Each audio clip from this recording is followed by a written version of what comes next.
Now, from WYDC TV, this is Big Fox News at 10.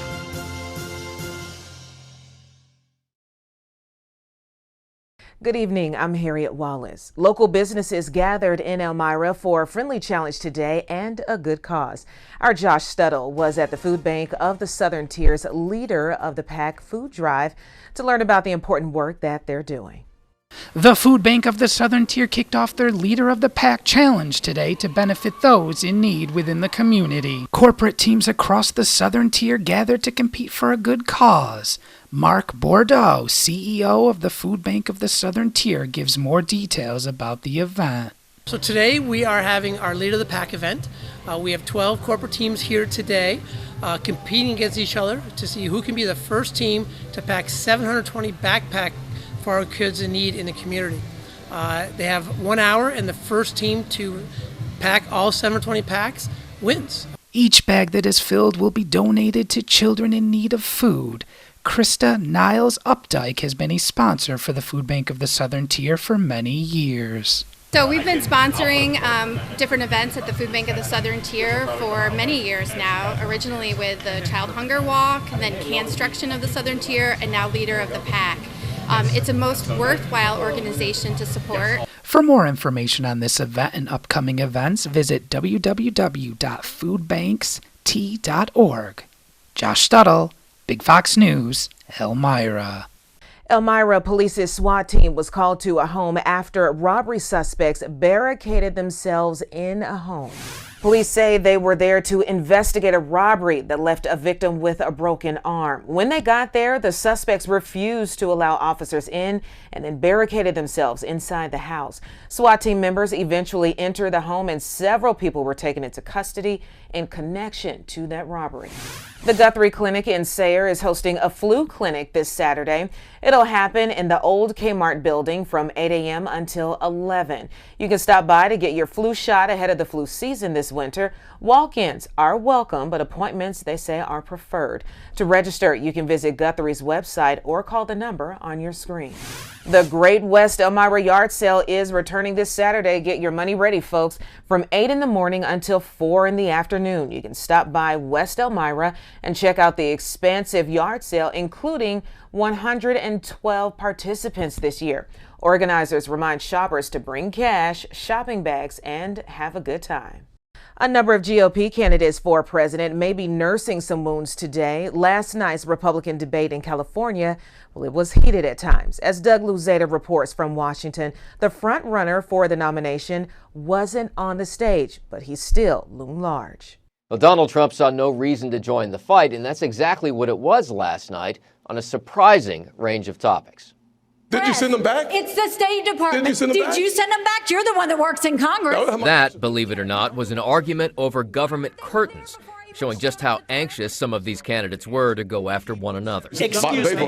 Thank you for speaking while I'm interrupting. While I'm speaking. You said if I may finish. It was hard to get a word in at times, even between shots at President Biden. And I refuse to be a passive bystander sitting in the White House like the hollowed out husk of a current president we have. But beyond attacking Biden and one another, often the focus was on former President Donald Trump, who declined to participate. And you know who else is missing in action?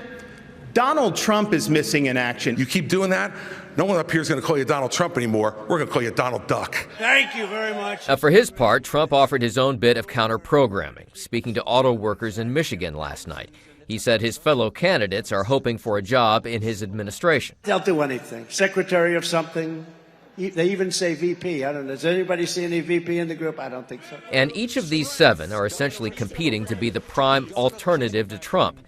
And sharp elbows were the order of the day. Honestly, every time I hear you, I feel a little bit dumber for what you say. But at the same time, there were nods to the venue itself, the Ronald Reagan Presidential Library, and the man who stood for so long as the standard bearer for the party. The city on the hill needs a brand new leader, and I'm asking for your vote. Now, after this, we may see this GOP field begin to shrink as the party gets ready for its next debate in Miami on November 8th. In Washington, Doug Luzeta, Fox News. The UAW is planning to escalate its strike on Detroit's big 3 automakers. It comes as Republican hopefuls take aim at the Biden administration's green policies. Jeff Flock has more from Centerline, Michigan. 2 weeks into the United Auto Workers strike and still no deal with Detroit's big three automakers.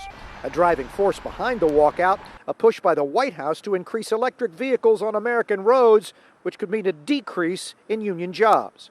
During Wednesday night's Republican debate, President Biden's green policies were front and center. Joe Biden should not be on the picket line. He should be on the southern border. I would say go picket in front of the White House in Washington, D.C. That's really where the protest needs to be. Let's focus on what it takes to get more cash in the pockets of workers. That's when we'll be able to deal with strikes like this. Some union leaders remain concerned the Biden administration's promotion of electric vehicles could reduce the role of labor. Former President Donald Trump warning that even if the UAW secures a favorable deal, the auto industry could eventually suffer massive job losses. By the time this battle is over, the rusted out factories will not be here in Michigan. They'll be in Beijing, Shanghai, and other parts of the world. Meanwhile, the negotiations between the UAW and the big three automakers continue, but if no serious progress is made, United Auto Workers President Shawn Fain says he could announce additional strikes against Ford, General Motors, and Stellantis. They want to be paid for their hard work, and it's a basic contract of fairness and equity. If there is an expansion to the strike, new picket lines could start going up as early as noon Eastern Time on Friday. In Centerline, Michigan, I'm Jeff Flock with the Fox Business Network. House Republicans opening their first formal hearing to make their case to impeach President Joe Biden today. In opening remarks, House Oversight Committee Chairman James Comer said lawmakers have a, quote, mountain of evidence showing that President Biden abused his public office for his family's financial gain. While House Oversight Ranking Member Jamie Raskin wondered about the timing of the hearing. At least 10 times, Joe Biden lied to the American people that he never spoke to his family about their business dealings. He lied by telling the American people that there was an absolute wall between his official government duties and his personal life. All right, so let's get it straight. We're 62 hours away from shutting down the government of the United States of America, and Republicans are launching an impeachment drive based on a long debunked and discredited lie. Today's hearing is expected to be the first of many as House Republicans explore how the inquiry will end. We've got your complete forecast coming up next, plus this. After more than a year in space, an American astronaut is back on Earth. He was supposed to be home 6 months ago, but thanks to a tiny piece of space junk, his out-of-this-world adventure got a whole lot longer. I'm Caroline Shively in Washington. I'll explain straight ahead. Now, your Twin Tiers forecast from Big Fox.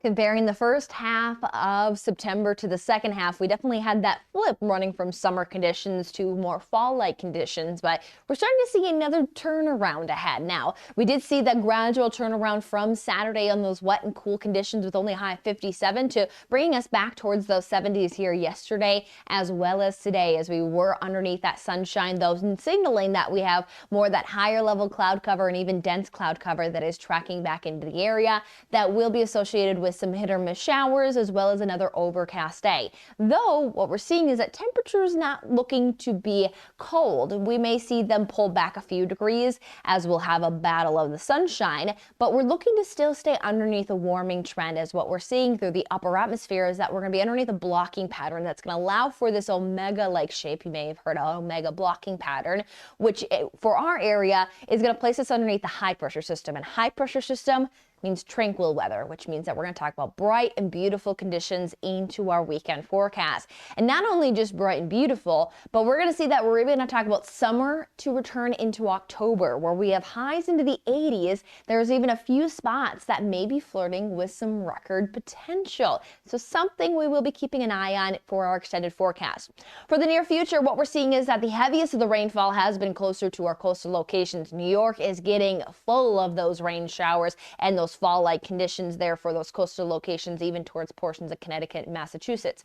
Locally, we're just getting on the fringe of a system that's actually falling apart to the west, and as that does, it brings in a few showers. There looks to be a little trend to try to push some of that moisture, but it doesn't get far enough to really bring even rain showers to Binghamton. Most of it gets concentrated there off towards the east, as a lot of this weather pattern is falling apart and actually going to start to pull its way off towards the east. Now, with that system, it's going to give us that battle of cloud cover. but we're again looking to trend to talk about brightening skies as that high pressure system gains dominance. So accumulation is going to be, again, hit or miss sprinkles, more of a maybe a trace of accumulation. You see that most of that any big numbers are going to hold well even off towards the east of Binghamton. So missing out on those big rain numbers, but we are going to work into those warmer conditions. Now, as mentioned, with the cloud cover around and a few showers possible, we're at least going to pull those temperatures back. Now, they're still very comfortable for fall standards. Mid 60s, not too bad with that average high for this time of the year sitting at about 69 degrees. But as we work into that sunshine and we start to pull in that southerly wind, it doesn't take long to warm up those temperatures. This time of the year, we still have a warm surface. We still have a touch of that sun angle, even though it is decreasing as it works into the southern hemisphere. It still can warm up those temperatures, and we won't stop that warming until we head into next week. We're looking at Tuesday and Wednesday to be our warmest days. That's where maybe some isolated records will be possible, as next week is going to be a quiet and sunny week.